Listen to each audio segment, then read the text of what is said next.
Ako po si Maylin. Maylin po ang pangalan ko. Maylin? Natatandaan pa ba ako? Nakikilala pa ba ako? Ako ang daddy mo.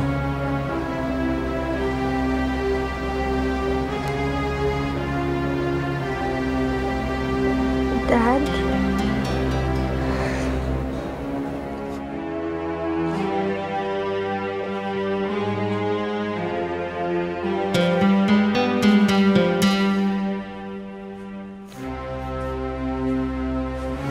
Nagtimpla ko kayo ng juice, Mamo. Inumin niyo na po yung gamot niya, ha?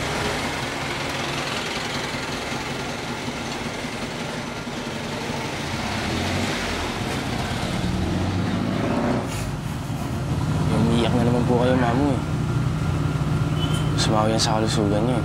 Wala akong pakialam, Jepoy. Kung mawawala rin ang si Clarissa sa akin, mabuti pang mamatay na ako. Mamo, huwag mo kayo magsalita ng ganyan. Jepoy, hindi pwedeng mawala sa akin si Clarissa.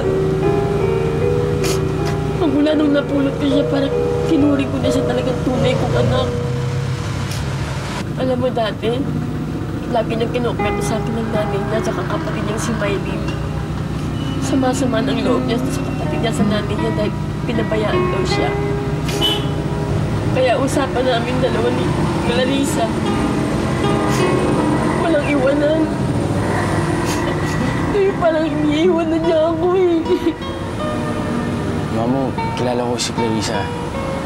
Mahal kayo nun. Hindi ka niya pwedeng iwanan. Hindi niya ako pwedeng iwanan pero nasan siya? Nasan siya, Jepoy?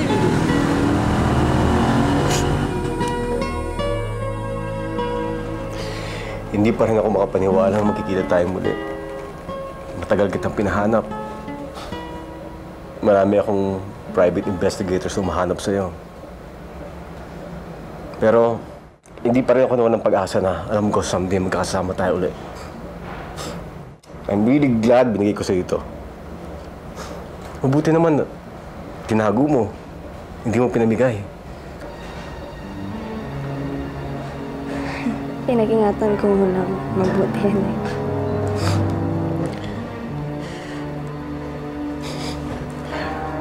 Mabuti pa isuot mo ito ulit.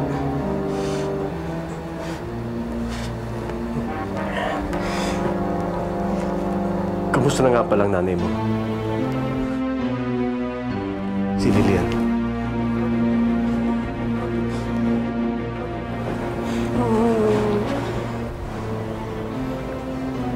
Nagkasunog sa compound. Hindi ko na ulit nakita si nanay. Hindi ko po alam kung nasaan siya. Kung buhay pa o patay na. I'm sorry to hear that. Hindi ba meron ka pang isang kapatid?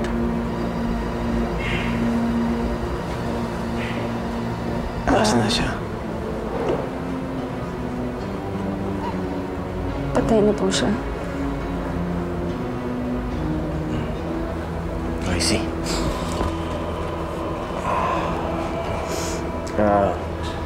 Teka. Gutom ka, no? Sige. Akong bahala. I'll get you the best. Ha? Huwag ka magda-diet. Nagda-diet ka ba? Hindi, no? Sige, I'll get you the best, ha? I'll be right back. Be right back, ha? Huwag ka nang mawawala.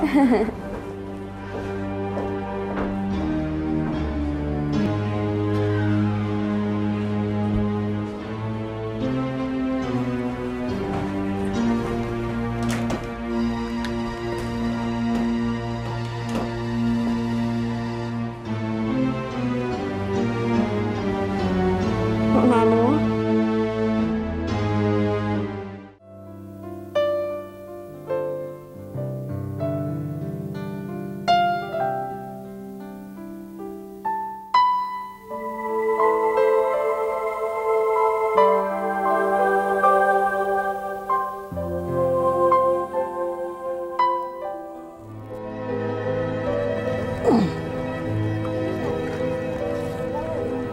Mylene? Diyos ko! Mylene! Mylene! Anak niyo po ba ang bata niyo? Malaking trauma po ang sinapit ng bata, Mrs. Sa murang isip niya ay hindi niya ito nakayanan. Meron siyang post-traumatic selective amnesia. Ano kang ibig niyang sabihin, Doktor?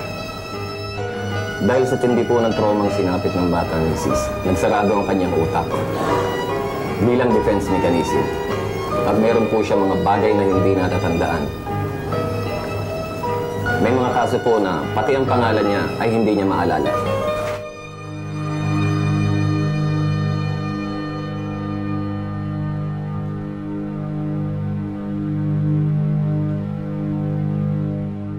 Nay, sandali na lang ho itong niluluto namin. Malapit nang matapos.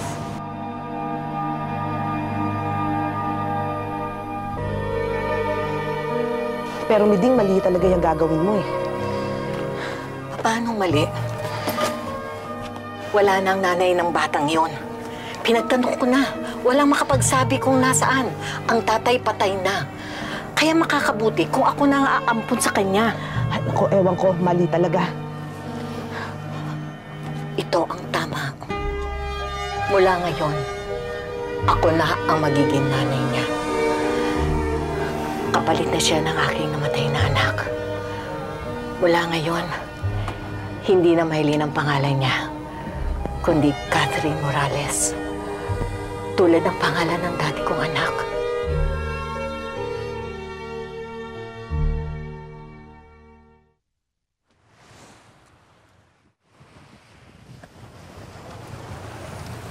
Catherine, anak? Bakit pa, Nay? Nay, nag-aalala naman naman kayo. Hindi yun. Naisip ko lang kung gaano kita kamahal.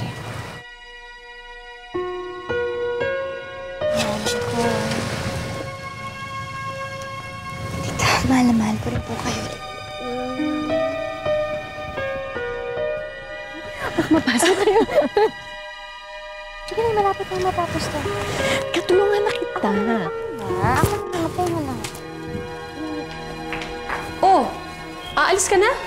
Oo, babalik na ako sa ospital. Pero halos kadarating mo lang ah. Aren't you being overly concerned about this girl, Ferdinand? Vanessa, pwede ba? I'm physically and emotionally tired. Pwede ba huwag natin munang pag-awayan to? Eh, kumusta na ba siya? Have you already identified the girl?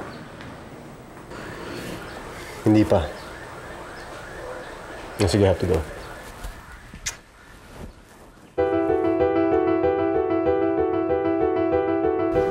Mamo, si Clarissa asa ko. Oo nga eh.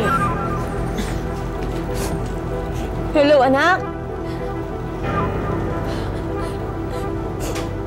Anong nangyari sa'yo? Sige. Kaya nurse na lang maghatid siya kay Clarissa kasi baka hindi pa siya makita kami. Tama ko si Jepoy, Mamo. Baka mamaya pag nakita kami nun himatayin yun. Pabuti nila maghintay na lang kami dito. O sige, ganito na lang ha. Mauna muna akong pumasok. Ngayon, magpapasakali na ako kay Clarissa. Makalipas ang isang oras, sumunod na kayo ha.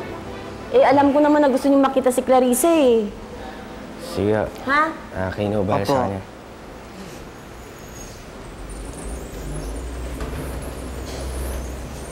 Ayoko na po. Prutas gusto mo? Busog na po ako eh. Salamat po. Sigurado ka? O sige, ganito na lang. Paglabas mo dito, kakain tayo sa lahat ng masarap na restaurants. Okay ba yan? Salamat po. Ako yan.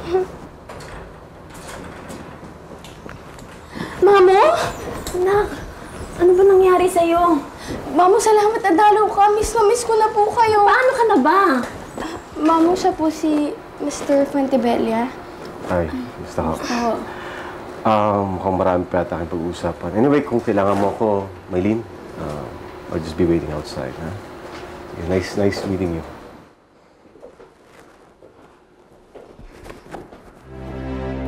Mylene? Sino yan? Bakit tinawag ka ng Mylene?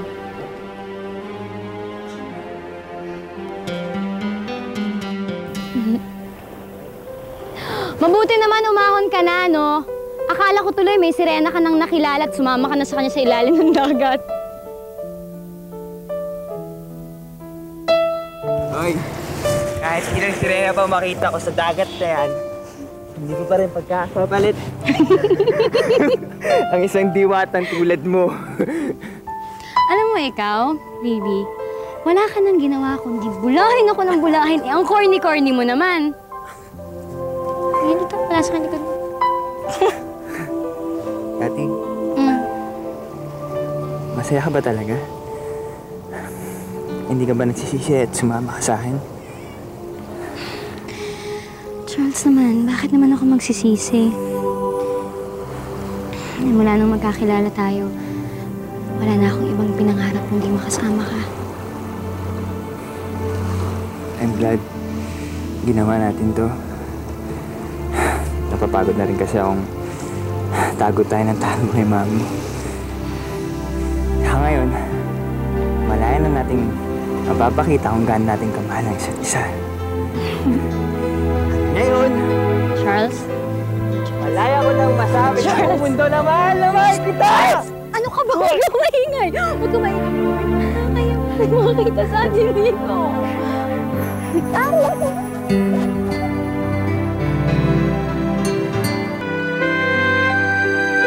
Joseph, huwag mong sabihin sa akin wala kang nalalaman kung nasan si Charles. I simply don't buy that. Okay, I trust you. Tawagan mo na lang ako kapag may alam ka na.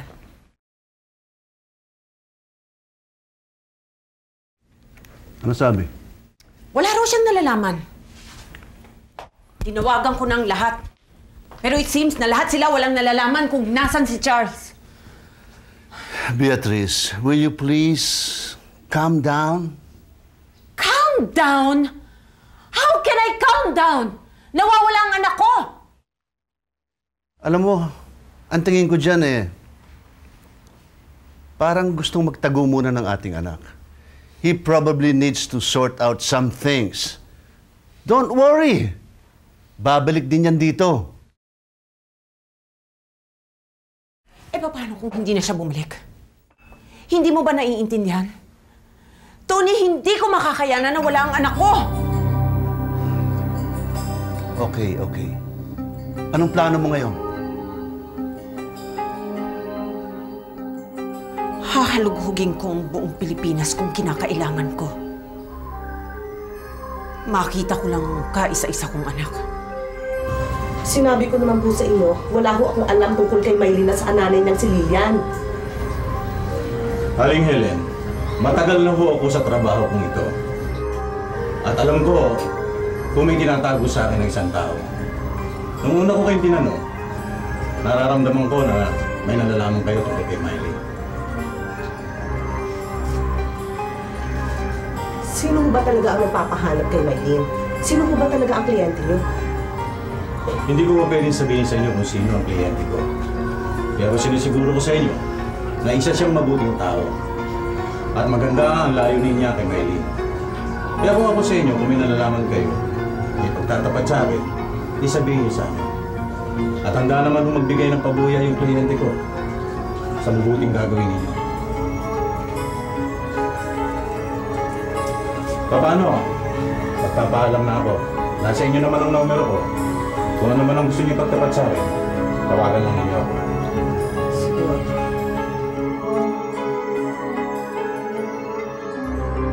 Ano? Magpapanggap ka na ikaw si Maylin? Hindi ba kapatid mo yun? Oo nga ako. Matagal na naman ako siyang wala eh. Malamang patay na. Pero mali pa rin yung pagpapanggap pa rin na ikaw siya. Mamo, buong buhay ko, ito na ang pinangarap ko. Simula pa lang ng maliit ako, ang gusto ko na yung yumaman tayo, makaahon tayo at makaalis tayo sa mabahong kasa na yun. Mama, ito na yung araw na hinihintay ko, matutupad na pangarap ko. Pero ano, hindi ito ang kapalaran para sa'yo. At ang pinagmulan to, puro kasinungalingan. Wala akong pakialam kung kaninong kapalaran to. Akin na to, aangkinin ko na. Mama, intindihin na naman ako. Ito lang yung pinakhihintayin kong araw. Ano naman pakawalan ko pa? Clarissa? Hindi ako si Clarissa, Mama. Si Maylin ako. Simula sa araw na to, lahat ng kay Maylin, aangkinin ko. Akin na, aakuin ko. Simula sa araw na to, kakalimutan ko ng pagiging mahirap.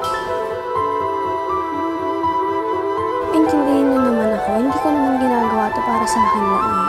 Para rin sa atin tong dalawa.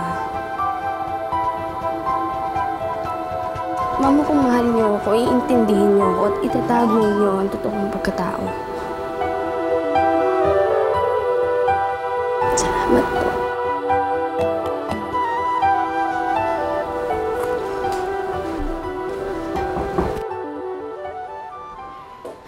Anong ginagawa niyo dito? Ang alam ko si Mamo lang naman ang pinapunta ko Gusto lang naman namin makita kung okay ka lang eh. O ngayon nakita niyong okay na ako, pwede na kayong umalis. Malis na kayo! Alas!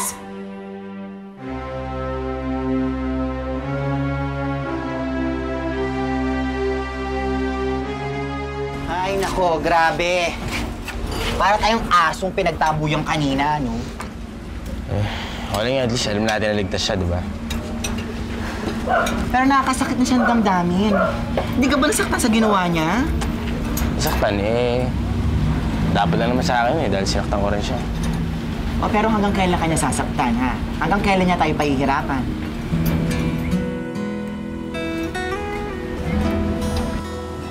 Alam mo, nung una kitang nakita, tuwang-tuwa ako kasi may magiging kalaro na ako.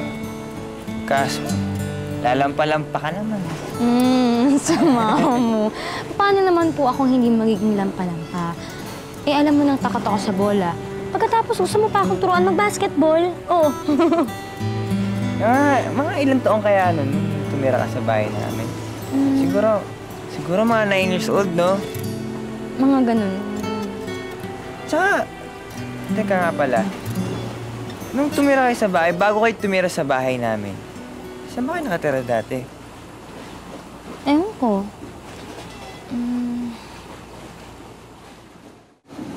Wala akong maalala eh. Nay, bakit ganun? Di ba, bago tayo tumira kila Charles,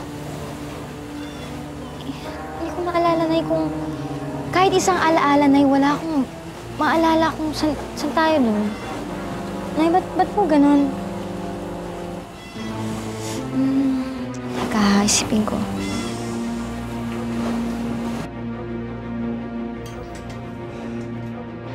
Ano nga magagawa ko kung natanggal ako sa trabaho? Paano ngayon yan? Wala tayong pera. Saan tayo kukuha ng pera? May sakit ang anak mo. E di magdilihensya ka. Doon sa mga kaibigan mo. Si Miding. Tama, si Miding. Alam ko malaking utang na loob sa'yo doon. Baka naman pwede ka nang maningil doon.